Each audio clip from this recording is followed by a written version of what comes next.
Las cosas que necesito en la vida ya están aquí.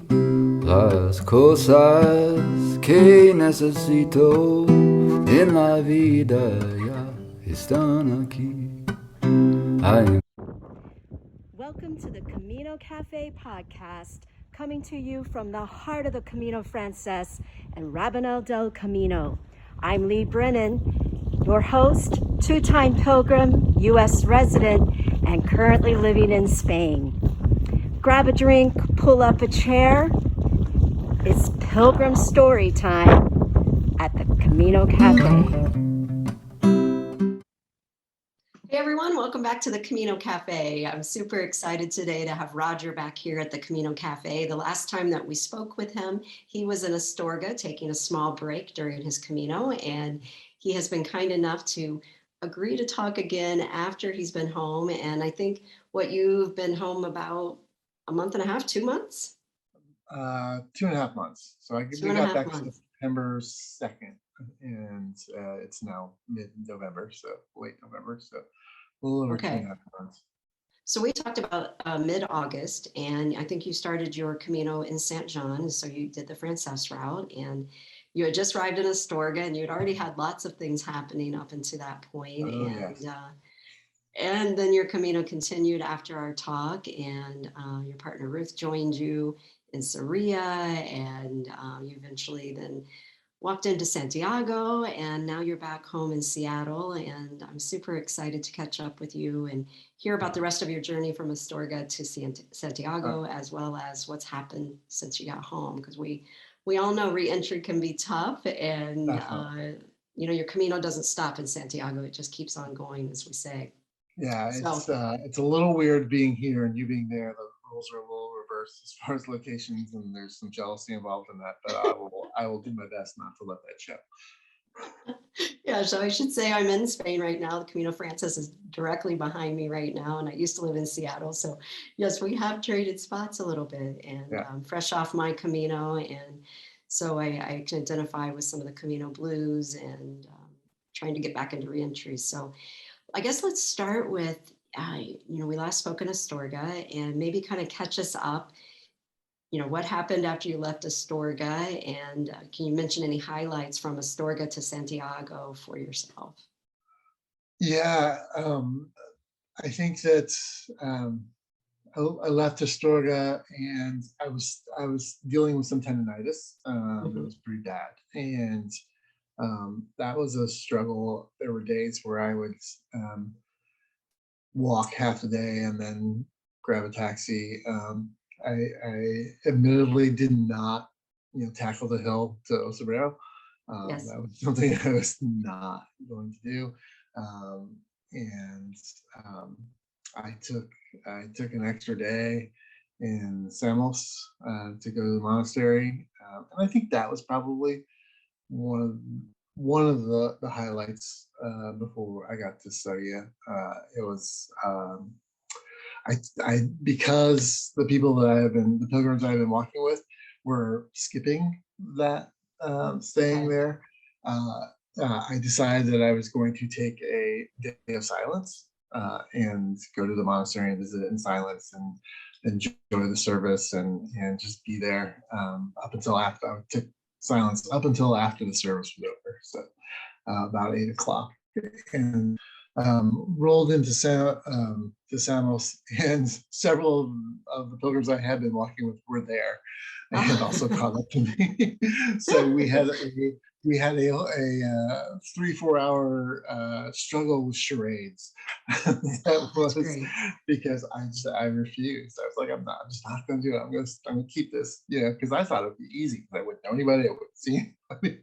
And then here are 4 or 5 pilgrims that I run into that I loved, and so that was a hard day, but it was super funny because I'm sitting here trying to play charades with them and not talking, and they were not good charades partners at all. So it was very difficult, but they did the tour and took off, and so the second half of the day was a little bit easier for the service. But it was a fun day because it was it was challenging but entertaining at the same time. So I'm curious what made you decide to take this day in silence, because when we were talking last time, you were talking a lot about struggling with that kind of feeling like you were fitting in, feeling a little bit lonely. There have been some days around Logroño where there was a lot of loneliness, not seeing many people, and that was really important to you to feel a part of something. So I'm curious, how did this idea of taking this day of silence and kind of breaking from the group that you had formed, how that came about? So part of it was that they were getting ready to move a little bit faster pace through the final stages, and that I knew I was taking that night to stay in Samos. So I knew that they were moving on. I most likely wouldn't see them again. I think they got to Santiago almost 3 days before I did. So it was very, so I knew that I wasn't going to see them again. And that was also part of the great thing between those two stages, or from Astorga to there, was that I did find this group. The first group that I was with, beginning, there weren't very many Americans in that group. And which is not a problem. It was, I have tons of friends in Italy now, several friends in Spain and France and French Guiana and Israel and all sorts of places. But so it was, so I was able to find and help build and get into some more community after that point that we talked. And so I was getting ready to meet my partner, who had been traveling around Spain, as you said, in Sarria, to finish up. So I just wanted to take like one day. I had been given some advice from a pilgrim that had done this multiple times, who said, I've done what you're doing before, and just have to understand that it's no longer your pilgrim. It's not no longer your Camino. It's our Camino. And so I was just, and my partner had said to me multiple times, we had watched lots of stuff together, and had friends that had done this, and said, when that last stage walking to Santiago, I wanted to be by myself. I wanted to be alone. I wanted to have some contemplation before I walked into the plaza. And my partner was very adamant of wanting to support me in that process, as I had walked the whole way, or traveled the whole way. And so so there was definitely a sense of wanting for me to have that kind of experience. And in my mind, I was like, no, it's going to be our Camino, and we're going to do that together. And I don't have to have that space, but I kind of did want it. So that's why I was taking it in Samos, was before I went to met her, was I wanted to take that contemplative time of just, being a little silent, being a little, introspective before I met up with her, and then we can do the rest together. Yeah. Okay. All right. So I'm curious what your thoughts are on how, we set off to go on this pilgrimage, which is a solo trip most of the time, or maybe with one loved one. Yet once we're on the trail, we tend to form these families, and we end up making a lot of friends. And I'm just curious why you think that happens. And did you find times that you kind of wished you were a little bit more on your own? For me, no, not at all. I don't remember if I said this last podcast, but I'll say it again, that there's some people that their goal is to get to Santiago and to get their Compostela, and they want that. There are some people that want to take the journey and see all the sites and visit all the places and do all that. And for me, it was more, I want to go and be a part of this community, and helping build that, as well as helping build that community. So that was what was primary for my community, was to do that. So for me, I didn't find it difficult, because that's why I was there. And that's why I wanted to get out of it. That's why I left. That's why to do it. And knew that it would probably happen, but that I also had the responsibility of making that happen. And I did meet and see people that were, quiet, introspective, had things they needed to work out. At the same time, eventually, I think everybody comes around to being a part of it. You can do it solo. You can do it quiet the whole way. You can, do it without other people. But I just, when you get on that rhythm of you're falling on the same stages with the same people all the time, Right. I think that it's almost impossible, but not. And one of my experiences, I think, is Colorado, where there was an Italian woman who had been very standoffish about joining in and being around others, and not really engaging with other people. Our albergue had a pool, and it was August, so it was nice. So we were kind of having a pool party as everybody was rolling into the albergue. And she came out and she was there, and her attitude was completely different. And she came to dinner with us that night, and it was just different. I think even if you try to do it that way, being quiet and serene and all those things, eventually I think you should give in to some level. And I also think that it's super helpful. The Italian kids that I became close with, and I say kids, they're in their 20s, but they didn't know each other before they got on the plane from Italy to get to Saint Jean. And but by the second or third day in, everybody had a role. One person looked for the food, where the grocery store was, and one person always made the arrangements for everybody for the albergues and each day. And so, those units or families or pods form, and they're kind of necessary. I mean, just from not a survival instinct, it's a survival standpoint. It's not like they're couldn't do it on your own, but I just think there's something so communal about sharing that experience that it's just natural. It's very natural. I totally agree. Yeah, I'm missing my latest Camino family very much right now, so I can totally identify. I want to talk a little bit about your tendonitis. That seemed to be your big physical challenge throughout your entire Camino. Is this something that you had dealt with in the past in Seattle, or was it just a whole new Camino thing for you? That was a whole new Camino thing for me. And because community is so important and vital, I wanted to keep up with my Camino family. And so there were some days that I walked partial days. Some days I walked full days. Some days I took a cab the entire stage, because I wanted to wind up to be with those people at the end of the night. And that was hard, because it was very it started wearing on me from the standpoint that I wanted so desperately to be out walking with them. So that was the most painful part of it, was that I wanted to walk with them. But at the same time, I was just going to ask, did that lead into maybe the injury with the tendonitis, like trying to maybe walk too fast or do something to keep up with the group? Or what do you think led to the situation with you suffering from tendonitis? Definitely, I think that's something I didn't mentally prepare for, was the whole process of saying, okay, I know where I'm starting in the morning. I know where I'm ending at the end of the day to be with everybody else. How long it takes me to get there doesn't really matter. as long as I get there.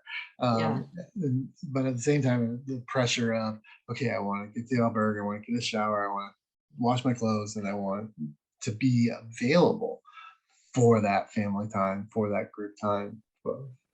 And so that's really where I think some of the pressure was, to go faster, instead of just saying, hey, when I get there, I'll have time. It's that fear of missing out, the FOMO. I think that's what pushed me a little bit too hard.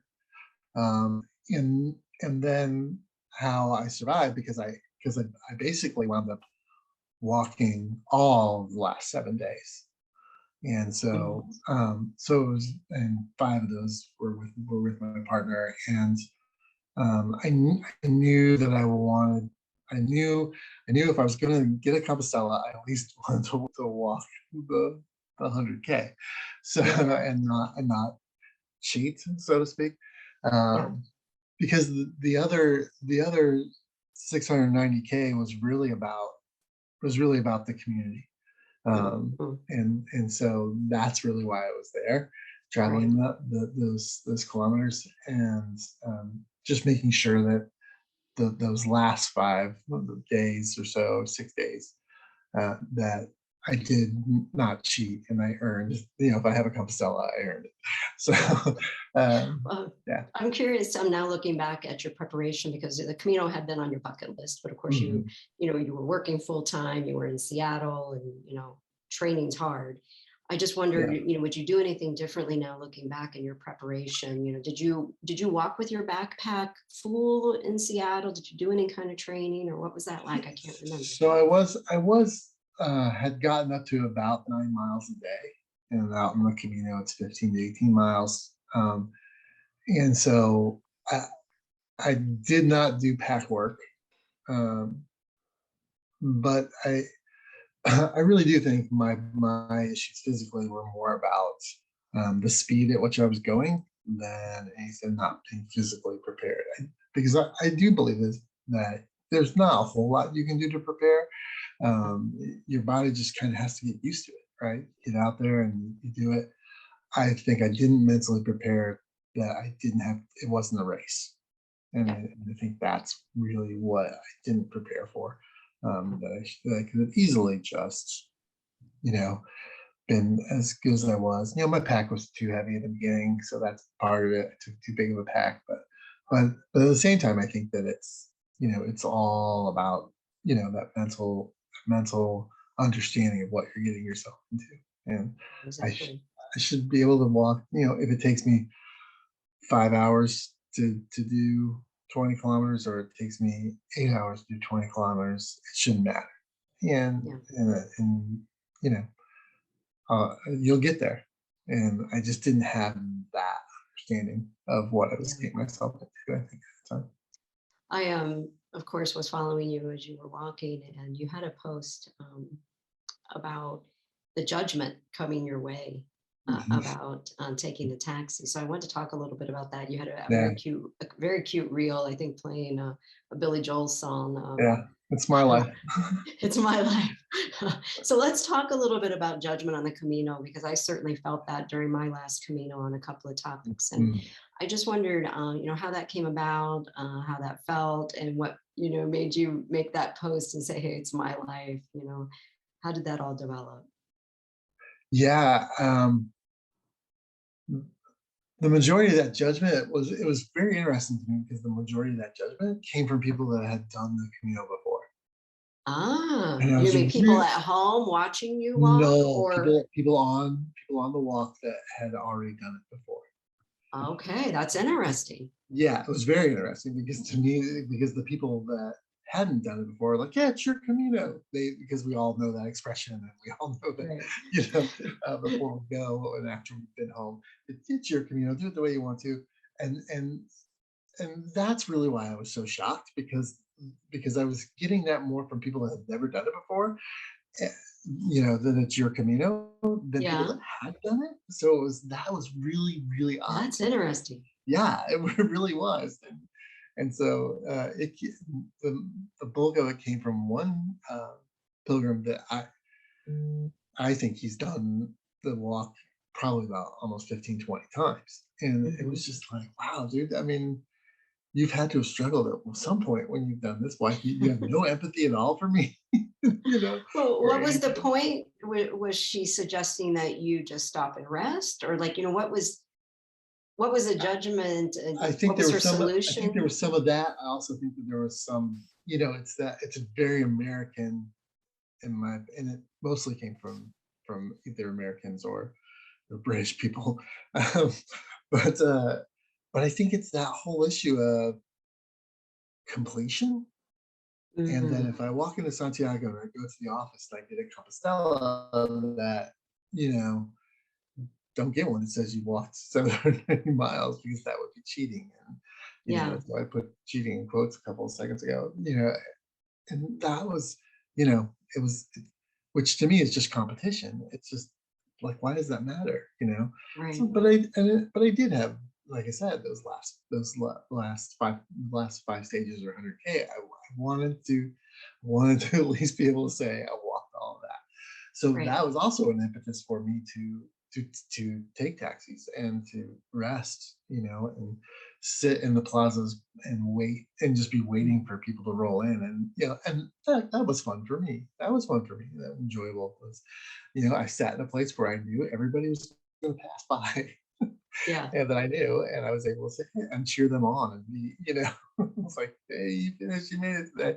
It's kind of what it became, was this person that was always cheerleading people on. And, I don't feel bad about that in any stretch of the imagination. And that, good to have somebody like that in your life that's cheering you on, and is excited to see you when you've been struggling for, I get it. But resting like I did and taking taxis and doing that stuff made it so, because by the time I got to Sadia, my partner, and we started walking together, I was much better.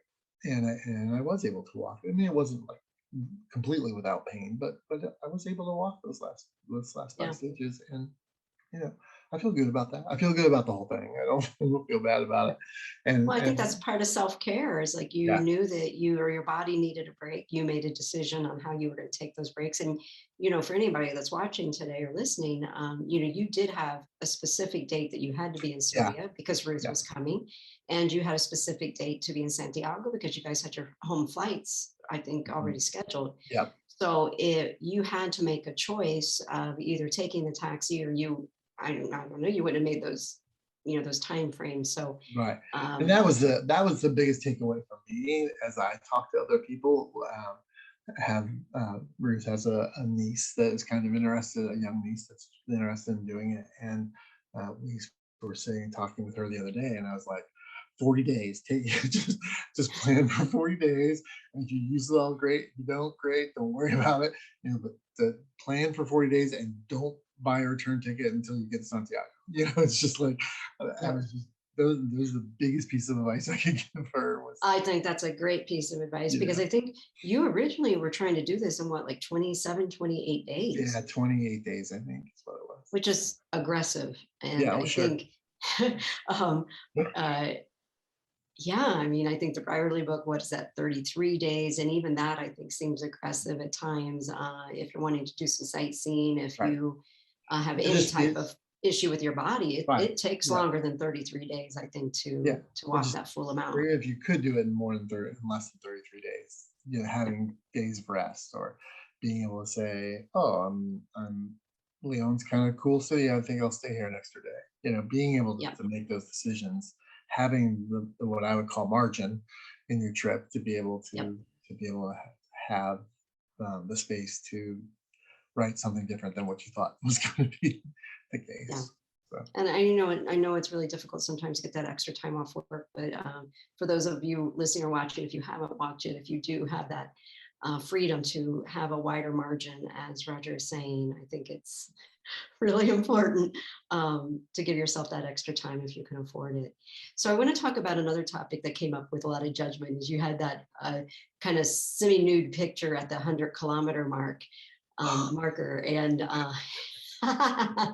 it was tastefully done, in my opinion. Thanks. But you had this photo, and you posted on Instagram, and you had some comments out there and some reactions. So I wonder if we want to talk about that a little bit. And sure. Looking back, are you glad you did that post? Ruth was with you. I'm assuming Ruth took the photo at that point. So she knew you were doing it.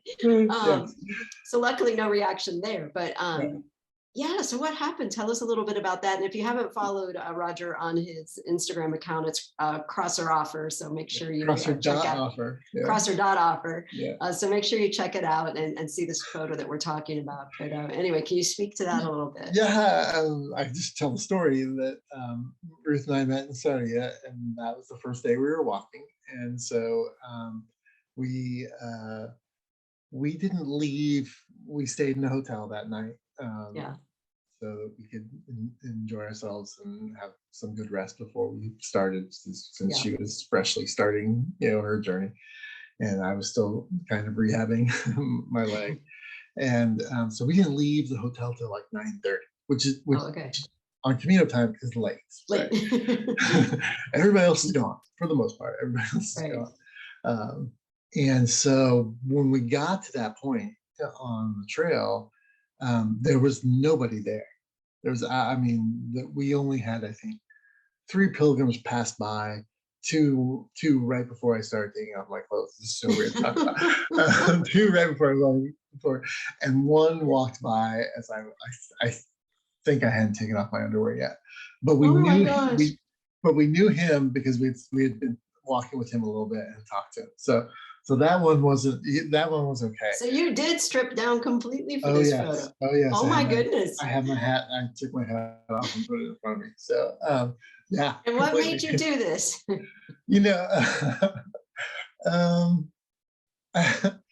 I thought it would be funny. I thought there was an opportunity there because there was no one else there. So it was like, nobody's, no one's around. If I can do this, and I was hoping it would garnish some attention, and for what I was attempting to do, and the funny thing of putting the tagline, sponsor me, and trying to reach out to some companies and that kind of stuff, just for fun to see what happened. Nothing did, and that's fine. but yeah, it was just, I thought about it, and so I did it. I think that's kind of, and we can talk about this a little later, but that's kind of where I'm at right now in my life. Was like, if I like it, enjoy it, think it's fun, I'm just going to do it. And if you have a problem with it, I'm sorry for you, right? That you can't see my joy in that. And it's, for some people, they're like, I don't understand what's just new. But coming from American culture, and that's just crazy. So my biggest concern actually was I had a lot of Camino people following me, a lot of Camino accounts following me, and so my biggest fear was that that some in the Camino community would find it sacrilegious of some nature to do that. People that hike the AT or the PCT or the CDT, if they're in there in the summer at summer solstice, that's hike naked day. So it's just like, it happens when you're out there doing through hikes. It's not like it's something that doesn't naked is weird. Was the negative reaction from the Camino community, or where did that negative reaction come from? Actually one person one prominent account, I can't remember which one it is, had reposted it on one of their stories and thought it was funny. It was like, okay, great, that's awesome. I think I have at that point I had about 2,900 followers on Instagram, and I lost about 100. Wow. And that's just because I think that account's been changed and rebranded several times. So there were people on that account that probably didn't come for that. And and again, I feel like, if you're going to follow me and you're going to be interested in what I'm doing, then you're interested in me as a person. And that was something I wanted to do that day and thought would be fun, and had never seen it before. And so I'm just like, let's do it. You don't want to follow me, great, because there's probably something else I do that you probably aren't going to like either. So you might as well get out of the way now and follow me now. So well, I think it's a good point that you're talking about your rebranding, because now you're doing your podcast, and it's all about crossing things off your bucket list. And you probably will have things that maybe don't appeal to people, but you're kind of you're taking this big gap year now, the adult gap year, which we'll talk a little bit more about in a bit. But I think that's true. So just being yourself and letting the chips fall where they fall. So when you were walking, you had a kind of a unique experience, because you ended up walking with some celebrities. And we're not going to talk, who they were. And I know there's been a lot of gossip about who was out on the Camino. So some people might figure that out. But I just kind of want to talk about what that experience was like to, here you are walking the Camino, and, I think one of the coolest things about the Camino is it does put us all on an even playing field. It doesn't really matter what your job is, doesn't matter where you come from. We're all just there being pilgrims and walking, and at least that's how I feel. So I just wonder, what was it like to actually meet celebrities and walk along with them? How was that experience? Yeah, I think overall it was a really good experience for the most part. I think when it's kind of weird to talk about when you're at that level and you've reached a certain set of notoriety in your public life, you approach things differently. And so I did not run into them until I think it was probably close to like the 18th or 19th day out there. And what I had heard from other folks, someone had told me that they were out there, and but the stories I had heard was that they had just a couple days before started interacting with people. And so, when you're a celebrity, I'm sure there is a desire for some privacy. And they, although both of them were posting about their journey on Instagram, I think they're still in the midst of it. I think, that's different. That's a choice they make. Right. And the interesting thing was I talked to one of them about this topic a little bit once we were walking, because not only did I run into them, but I was able to, walk with them for a couple of days. They got into having dinners with folks and lunch, and and really being more a part of the community. And talked to one of them, and I said, is it weird? Is it hard? And they said that in this position, you make choices, and you can purposely be intentful about being seen, or you can purposely be intentful about not wanting to be seen, and you cannot be seen.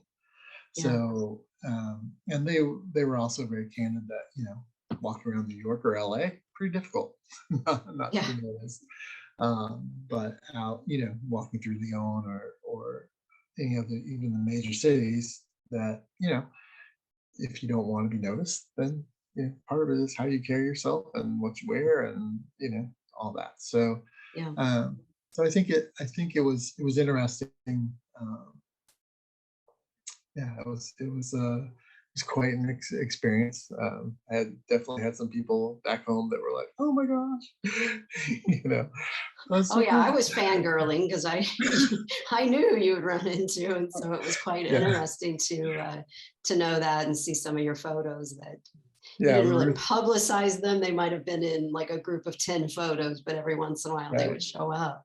Yeah. I wonder, you and I were talking earlier about, so many people write Camino books now. And I wonder what the experience was like, knowing that you're spending time with folks that might actually write a book. There could even be a movie about some of the experiences you might be sharing. And, I had never really thought about that. I thought about that actually just during this last Camino walk I did as a podcaster, is that, I took off my podcasting hat, and, because it's not my story as I'm hearing people's stories while I'm walking. So it's not about sharing their stories. And, it was a very purposeful decision that I made as I started that walk, that this was just going to be a private walk, and I wouldn't be interviewing people during it. So I never really thought about the flip side of, wow, I could be talking to people now that I think about it. I could be talking to someone that's going to write a memoir, and there I'm going to be. And this girl Leigh told me this story. So now you've met somebody that really could happen. Yeah. What does that feel like? And how did that change your interactions? Or have you kind of regretted maybe something you said or a story you told?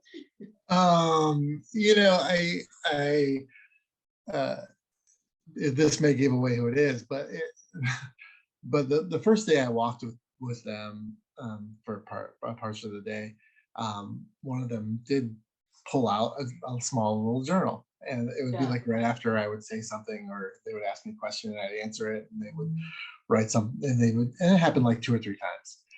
and they'd pull out a journal and they start writing while we were even just walking like not even like we were having meals. It's like boom, like, we were having a conversation, and so at first I was like, that's kind of weird, and then, but at the same time, it's like, it's against your Camino, you're doing what you want to do, and I'm not ashamed of anything I would say, but I know it can be taken out of context or whatever. So, Sure. but what's the difference between that and somebody pulling out their video camera, right? And saying, hey, can I ask you these questions, or just being there in someone's video that they're posting on YouTube, or so I mean, it's, to me, that wasn't much different than that. The following day, from the first time it happened, I found out that the person was writing a book. Oh, okay. Specifically about the experience. And so then that made it a little weird, because I was still in that, we're on the Camino, we're sharing, it's no big deal. That it was just like, that when they would pull out their book, it was like, oh no, what did I just say? Wow. Is that going to be taken out of context? Are they going to use my name? Is that bad? So I think that after I found out that there was being a book written, I was like, ooh, okay, well, all right, well, whatever. It'll be what it'll be. Okay, well, we're going to be looking forward to the publication of the book and finding out and like I said what earlier, you said. Yeah, like I said earlier to you, probably. And once the book comes out, I get a chance to read it. I may like request that we do another episode of this. Perfect. I don't know, but yeah. So it was, it was a little weird once I found out, but at the same time, it's just like, okay. But I still, it was weird when it happened, right? So it was. So I would say something, journal would come out, I'm like, oh yeah, whoa. But it wasn't like that caused me to be anxious or have anxiety that would happen again. So I just went back to normal Camino family road conversation, and then it would happen again. It's like, or it happened to somebody else, and I'd be like, that was probably more fun, when it would happen to other people. We know you'll be one of the first to buy that book, so let's talk as soon as it comes out. I will pre-order it from Amazon, and I hate Amazon. So.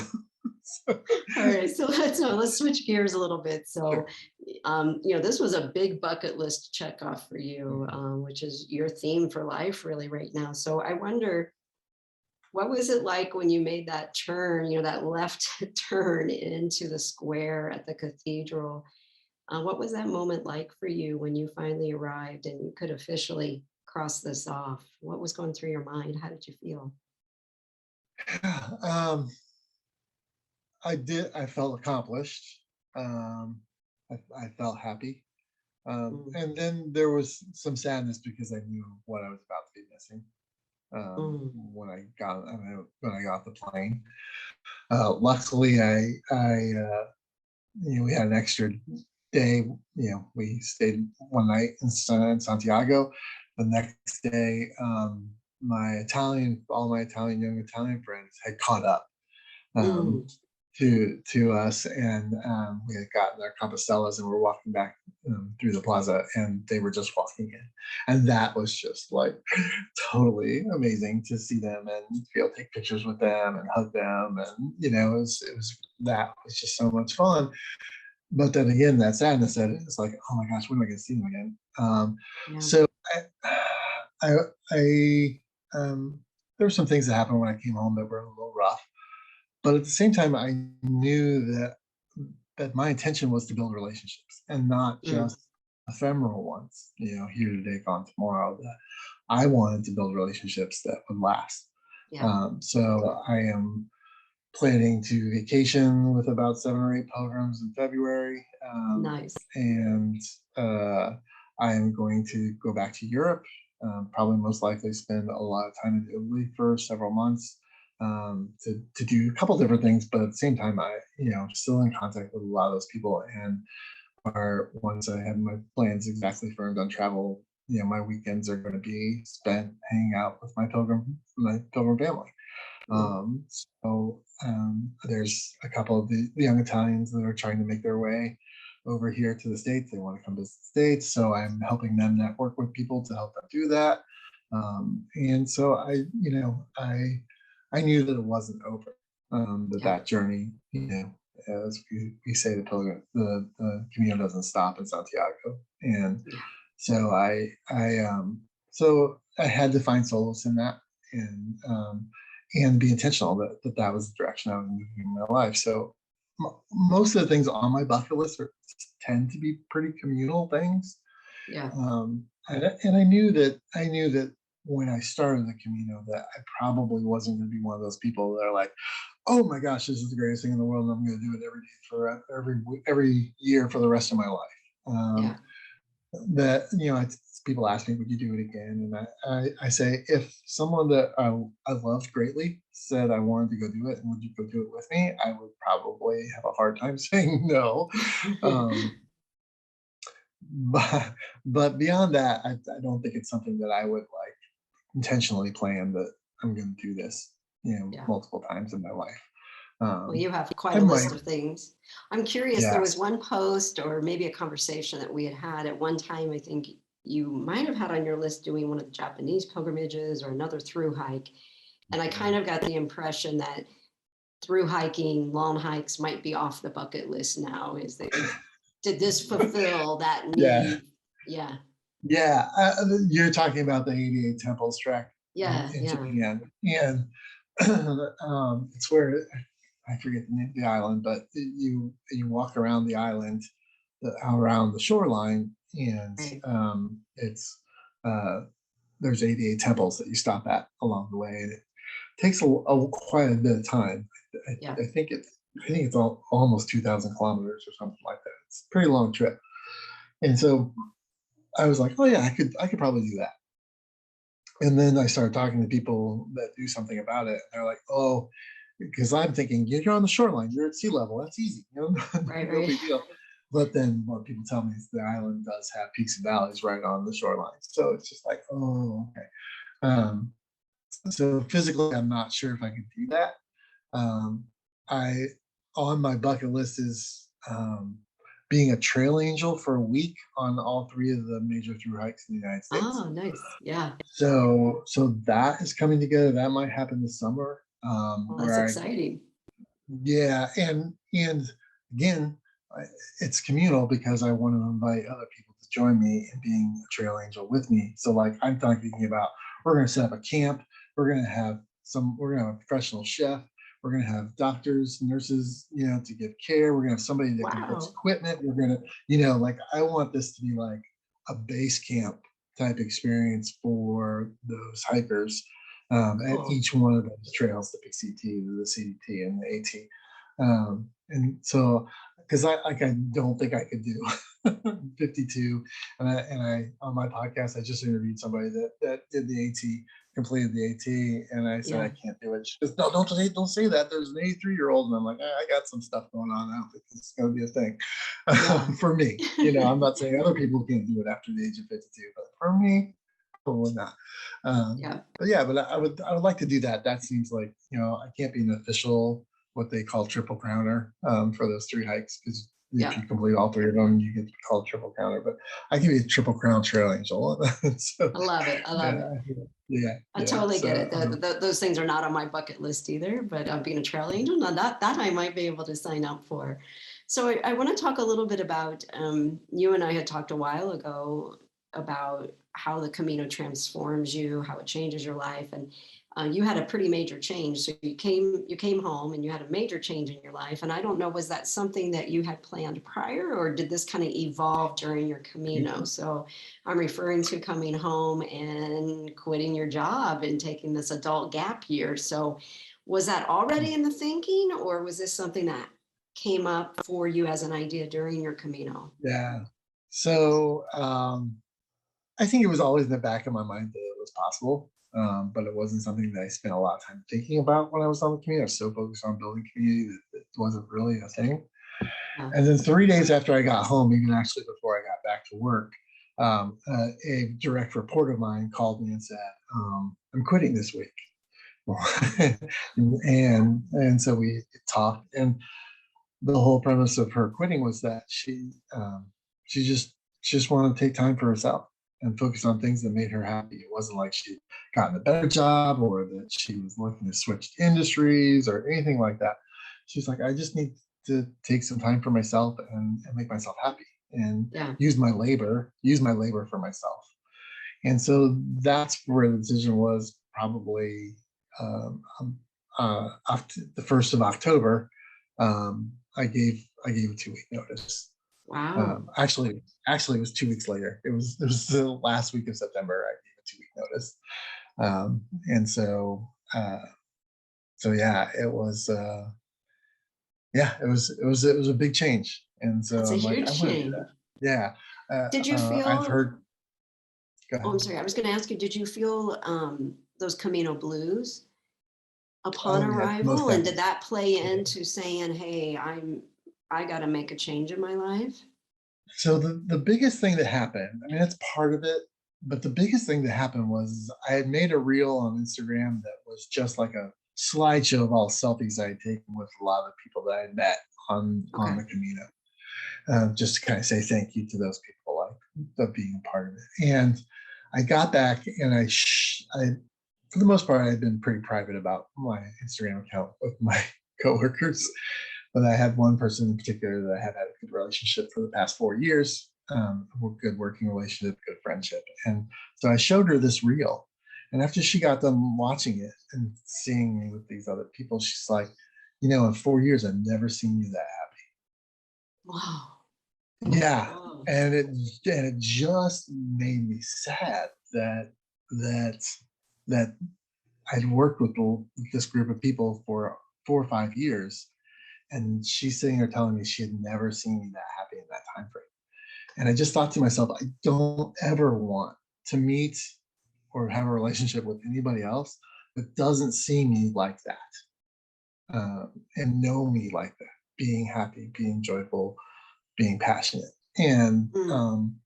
so that was the decision that kind of, broke the camel's back. The straw that broke the camel's back was that I don't want to live like that anymore. And I want to use my labor for myself and for the benefit of the people that I want to have relationships with. And so that's where it kind of came from. It was, and so I call it an adult gap year. Some people call it fun employed. You can call it whatever you want, but basically to describe it to people is I'm only going to do things that make me happy. That's it. Wow. I'm That only is going to do things that make me profound. happy. Yeah. And so I quit. I'm going to have to take some retirement, take out some retirement money to be able to support myself for a while until hopefully maybe some things will happen that I can keep doing that, right? That I can keep Yeah. living my life that way. I would love for the podcast to explode and for people to, for it to be able to produce some income. I have the goal of writing 2 or 3 books this year. And so, and doing something intentional to make that happen. If one of those or all 3 of them take off, that might help me, Yeah. be Yeah. able to sustain this. But I'm gonna go out there and take that chance. I deserve it. We all deserve it, but I deserve it, and it's not a risk. If it's making me happy, it's not a risk. Even if I Yeah. don't make any of my money back, even if I don't, I have to go back to the grind. It's not a risk. I'm going to be very, very happy for a year. It's Wow. been a slow start. The quitting my job experience was extremely stressful. I have a history of heart conditions. I wound up having to have a week into my 2-week notice. I had another stent put in, and wound up missing my last week on the job. And since Yeah. then, I've just been trying to get my body re-regulated with all the medications, and been dealing with some anxiety around all these decisions and stuff. And so just getting myself newly acclimated to what my new life is going to be. But Right. the first year after the holidays are over, I'm going to go full bore, and I've really found that part of my healing has been that I need to do stuff, do things, and because for a while Yeah. there I was just paralyzed, couldn't do anything. Yeah. And so just one day I kick in, and I'm like, I'm gonna clean up my bedroom, and I'm gonna, and I'm gonna send some emails to people I'd like to see on my podcast, and and it's moving forward, and I'm really excited, because I think there's a lot of people that are experiencing the same kind of stuff. Yeah. And like we talked about earlier, there's this whole COVID trauma that the people are trying to live with, and learn what is the new normal, or what is, not even what is normal, not new normal, but what is normal. And so I think there's a lot of people dealing with it. I'm trying to get an interview with a young woman that she has become a professional mermaid.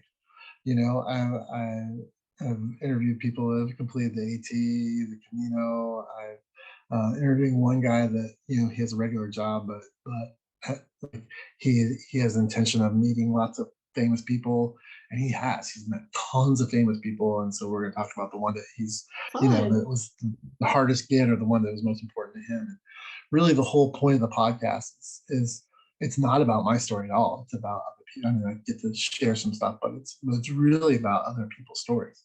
Yeah.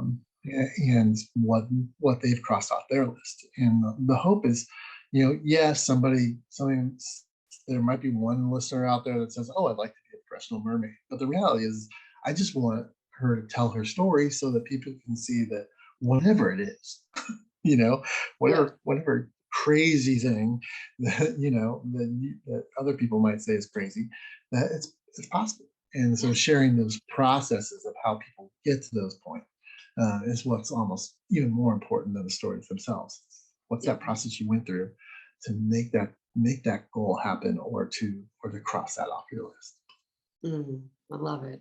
I think it's such a creative idea for a podcast, and it's really going to encourage people to go out there. It's not everybody has a different bucket item probably, and I think just hearing these stories is going to encourage them to go for it. I wonder where we're at our time now, but I wanted to see if maybe Ruth might want to join us, because she joined you in Sarria and finished that last 100 kilometers. And I wonder if maybe she might want to say hi to everyone and just ask her a couple of questions before we finish up.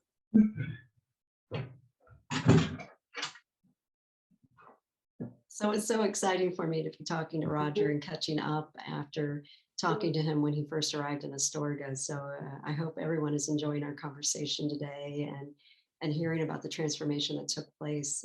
His story, just about seeing that reel and how that he was so happy there, and how that prompted him, the comment from his coworker prompted him to make this huge change in his life and take this adult gap year is really exciting. So loving that story, Roger, I think. Yeah, it was. I wanted to cry when she said that to me. I was just like, oh my gosh. So yeah, I can't imagine. I cannot imagine. So here comes Ruth, your lovely partner. Most definitely. Our dog's in here too. But good. What kind of dog? Pit bull. A pit bull. Hey Ruth, I feel like I know you from seeing your posts with Roger for your Camino. So it's so nice to meet you officially. Yes, you too. Thank you for popping in. And Roger and I have been having a great conversation today, catching up. And I just wondered what it was like to join him when you did in Sarria. And, what was your first impression seeing him? Because he had, been on Camino for a couple of weeks and walked a lot of miles, had a lot of experiences. So, did you see any change in him? Was he a little bit different? Or what were your thoughts when you first got to see him there in Sarria? Yes. Well, first he was suntanned and slim. That's what I thought, like, wow, he's really got a tan going. And then he was relaxed. He was a little bit in pain, but he seemed like he was just in it, in the moment. And that was really nice to see. Yeah.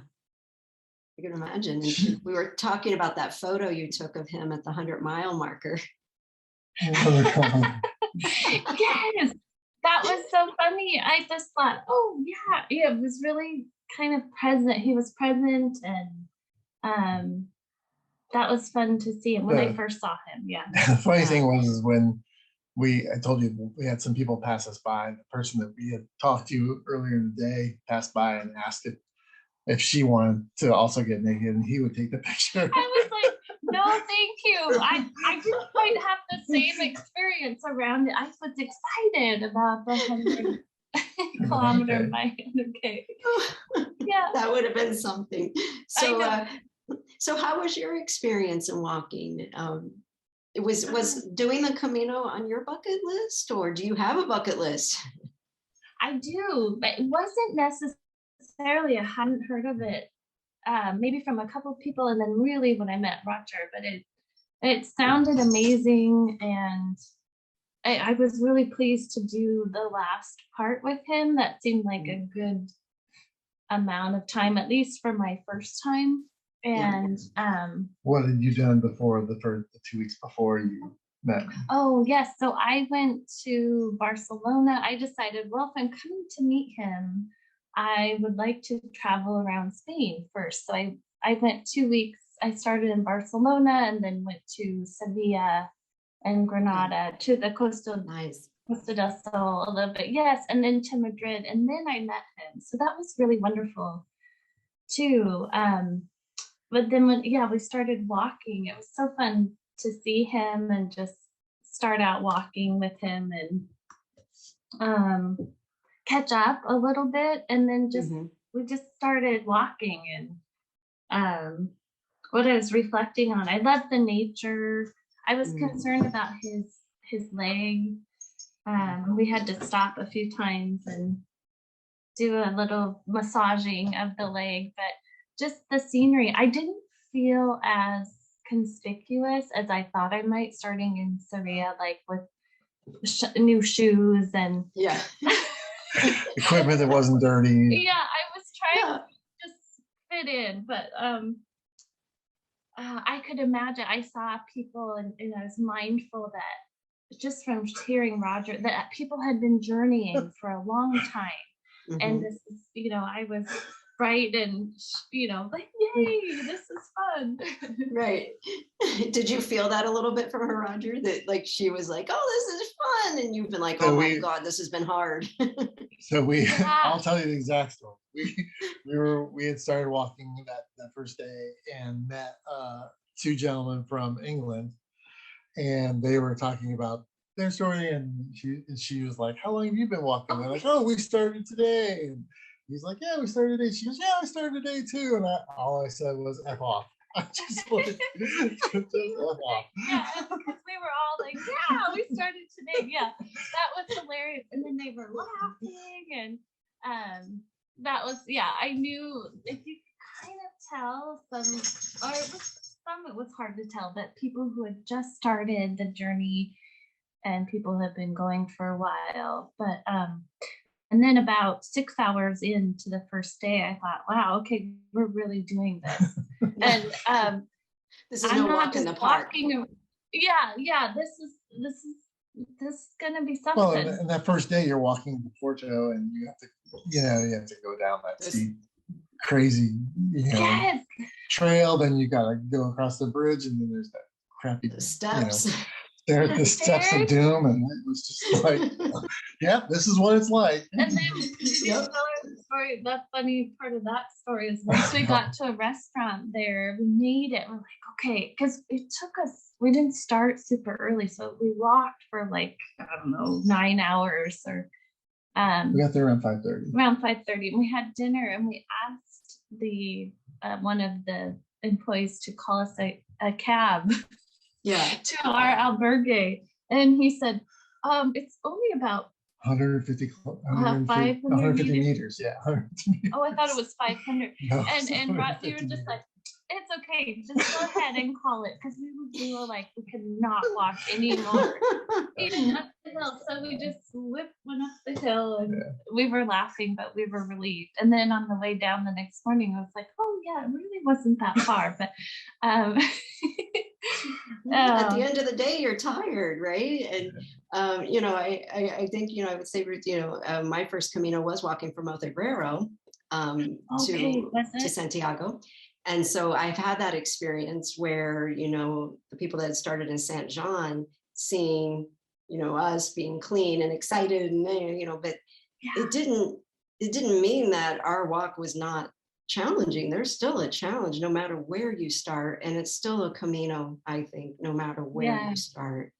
And Yeah, because you're still walking a lot of miles each day, no matter where you start. Yes, I've done quite a few half marathons, and I thought, oh, okay, this is like, I mean, I ran some of them. This is more than a half marathon every single day, right? Mhm. Like and was it after the second night, I was like, wow, I'm really tired. I think I had a rash, like something going on, and that was I knew I was in it. Yeah, exactly. So what did it feel like for you when you arrived in the square, and your own experience, as well as watching Roger really check off this huge bucket list item? What were you Yeah, feeling? it was amazing. I was so excited, but to get through the city, but I think I thought it would be like, of course. She was actually pissed because because I was pushing for us to get there so that we could go to the noon service at the cathedral. Oh, so you left early. We left yeah. by headlamp, and Yeah. we left in the dark, and I thought, okay, we're gonna get there. And she was excited and pushing because she thought that's what I wanted. And then when I got there, I'm like, yeah, we can just go to the hotel. I don't have to go. We could go to the night. So she was like, yeah, so I was kind of like, what? That was because it was, when we finally got to the square. Another thing, I was also like expecting people to be in the city to say, boy, really be excited about us. But so many people go through, but it's like an average day for them, right? They're just going about their business, and meanwhile, we're just like, you want to shout out to everybody, look what I did. Yeah. I thought, this is not about me. So, but yeah, I was mad for a minute, and I thought, okay, because we're all sweaty, but I was like, I thought he really wanted to make that noon mass. And so then I was like, what? But then I just reveled in the moment and watched Roger just lay on the ground? Yeah. And then take a couple of pictures. And then was it later that day after I thought it was I'm kind of mixing up my days, but to see the Italian kids, especially the group that he had been with, come in and greet Roger, because Roger was watching up, and just I cried watching their just them that experience, and I really enjoyed taking pictures, and it just the weight of that journey, that long journey. I mean, I felt it with Roger when he got there, like, but then seeing some of the people he walked with and experienced that with was really powerful and really magical, actually. So and the church and the whole city was just a wonderful place. I really felt just happy to be there, and happy to be there with Roger too, and also to sleep in a bit the next day. I bet. Well, what a unique opportunity you had. It's always fun watching people's Camino experiences as they're, posting on Instagram or Facebook. And so here you are watching him as he's going, and then you get to join him, and you have this joint Camino at the end. And then, like you said, you get to meet the people that you've been seeing in some of these photos that he's been talking about. I would think that would be so cool. Yeah, it was really powerful. I was worried, like, I thought, oh no, is it gonna be hard with us? Or because he wishes he was with them, or how is this gonna be? But hopefully, I mean, it was different for him, but right? But we did really well. I mean, I think the advice I got and that I shared earlier about this was now our Camino, and I had to recognize that. I think it took time to get myself in the mindset to do that. But I think it's just our relationship too. It was, it was just like being at home. We were laughing together like we normally do. We were talking about, other stuff like we normally do, and it was good for me just to have her there. Like, it was, as much as I miss those other people, as I wanted her to be there with me doing it as well. And we didn't really skip a beat. No, as far as what our relationship looked like. Well, you had a post. you had a post, I think, Roger, talking about by the time that you got to Syria or whatever, or near there, that you were kind of done and you were homesick, missing things. And so it was kind of a breath of fresh air for you to have Ruth join you and comfort, have a taste of home, right? Yeah, it was comfort, definitely comfort. And actually for me too, because he bought us bracelets for Christmas the last year that had the coordinates for Syria. Longitude, and that was so sweet. So I wore that the whole time, and that was kind of a good present. And that's a great present. I wore it, and then it was kind of a compass. I had it to look forward to, or times I experienced a little bit of loneliness on the trip or on my solo travels. It was great to have that to look forward to. So that was coming home for me too. And then the scenery kind of looks like the Northwest in that section. Yes. Doesn't it? So I was like, oh, we're walking along this lovely journey. And I talked to my dad. A little longer hikes than normally. Exactly. But it is lovely. That whole Galicia area really does remind me of the Pacific Northwest or Ireland, and it's just very comforting to be in that. I was just thinking how cool it probably was for Roger's Camino family to actually then be able to meet you after hearing about you, I'm sure. And like that you guys just kind of brought everything full circle. That would be so cool to meet the spouses and then, people that I've heard about from my Camino family. How cool. The Americans that I was walking with before I met her, that they kept prodding me to bring her to Santiago the night that they finished, and then take a cab back to wherever we were so that they could meet her. Like they were like, we want to meet her. We want to meet her. So they were, and they are the ones that we're going to most likely spend some time with in February. So it was nice. That's fantastic. So it was. They will meet her, but And then when we got back, one of them came to Seattle the following week for a wedding. Goodness. So we actually spent a day with her and took her around Seattle, and we got to meet Kylie, and so that was a lot of fun. That was so fun. So much energy too, and just like, wow, I'm just so impressed with people who do the whole journey, the whole way. It's just so cool for me to see how these relationships start and they continue long after the Camino, which is just, I think, a gift from the Camino that you don't even realize you're going to get when you take that first step. And it's just amazing. And we talked, it's all about intentionality, right? You have to be intentional about it. And there are some people I met along the way that I have not communicated with since I've gotten back. And there's quite, a couple dozen that I have.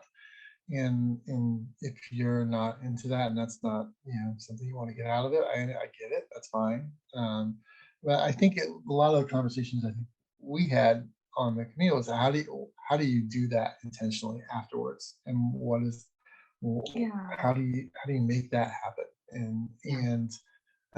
So I think it's that word intentionality. You got to be intentional about it. And it was interesting having the majority of those that I walked with towards the end before I met Ruth were Americans. And so it was a little bit easier walking away from those on the Camino, like saying goodbye, because I figured most likely I'm going to see these folks again. But when I ran into the Italians, we had already said goodbye once, and now all of a sudden I got to say goodbye again. So to me, it's like really bad because I'm like, I gotta say goodbye again, and there's less likelihood that I'm going to see these folks again unless I make it intentional to do that. Whether inviting them to come here to the States or to go visit, I got to be intentional about it because they're worth it. Those relationships are worth it. Yeah, definitely. Well, my goodness, we've gone way over our 45 minutes, so we're going to have to wrap up. But oh my gosh, I have so enjoyed having this conversation. Ruth, getting to meet you is a delight, and Roger, it's so good catching up with you and hearing the rest of your story after Astorga and then getting back home to Seattle. And I'm so excited to see what happens for you guys going forward. And I just want to mention to everyone to check out your podcast, Cross Their Offer, and to check out your Instagram so they can see all the photos we've been talking about and follow the rest of your journey. So congratulations for both of you for completing your Caminos. And I hope that the journey just continues to be great for you. So thank you so much for coming and talking today. Yeah. Thanks. You as well. People can find the podcast. It's called the Crossing It Off podcast, and it's available. Oh, yeah. That's right. And it's all. Yeah, sorry about that. Crossing It Off podcast. I'm always just saying your Instagram name. Me too. So you can find and people can find it on every podcast streaming service and YouTube. So okay, I'll also put the links. Oh, Thanks. great. Thanks. I look forward to following your journey as well. Oh, thank you. Thank you. Yeah. Who knows what's going to happen, you know? I feel like the Camino has changed my entire life. And so it was really fun on this last walk to be meeting people and just knowing what's about to happen for them. You know, not the exact thing, but how much their lives are going to transform. And I think this interview is going to show everyone that, you know, big things happen. I mean, look at all the things that have happened just since your Camino. So it's really exciting to watch. So I'm going to stop the recording if you guys will stay on so we can just say goodbye. Yeah. But I want to thank everybody for watching.